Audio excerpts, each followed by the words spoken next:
UEFA থেকে বিশেষ সম্মাননা পেলেন Portuguese superstar Cristiano Ronaldo. Champions লিগের সর্বকালের সর্বোচ্চ স্কোরার তো বটেই, একই সঙ্গে বহু রেকর্ড রয়েছে তার নামের পাশে। এমন অতিমানবীয় নৈপুণ্যের জন্য বিশেষভাবে রোনালদোকে পুরস্কৃত করেছে ইউরোপিয়ান ফুটবলের নিয়ন্ত্রক সংস্থা। 2002 সালে পর্তুগিজ ক্লাব স্পোর্টিংয়ের হয়ে বাছাই পর্বের ম্যাচ দিয়ে চ্যাম্পিয়ন্স লিগের অভিষেক হয় রোনালদোর। পরের বছর স্যার অ্যালেক্স ফার্গুসনের কোচিংয়ে ম্যানচেস্টার ইউনাইটেডের জার্সিতে প্রথমবার খেলতে নামেন মূল টুর্নামেন্টে। চ্যাম্পিয়ন্স লিগের প্রথম গোল পেতে 4 বছর অপেক্ষা করতে হয় রোনালদোকে।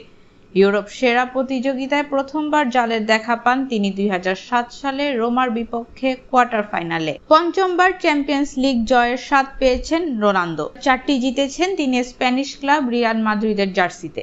সব শিরোপাই তার মনে বিশেষ একটি জায়গা নিয়ে আছে। সম্মাননা পেয়ে রোনালদো জানিয়েছেন নিজের প্রতিক্রিয়া। তিনি জানান, এখানে উপস্থিত হওয়াটা খুবই আনন্দের। এই সম্মাননার জন্য ধন্যবাদ। চ্যাম্পিয়ন্স লিগই চূড়ান্ত, যখন কেউ এই সঙ্গীত শুনবে সে জ্বলে উঠবে। এটা খুবই বিশেষ একটি অনুভূতি। আমি অনেকবার জিতেছি এবং অনেক গোল করেছি। এখানে থাকতে পারাটা দারুণ একটা ব্যাপার।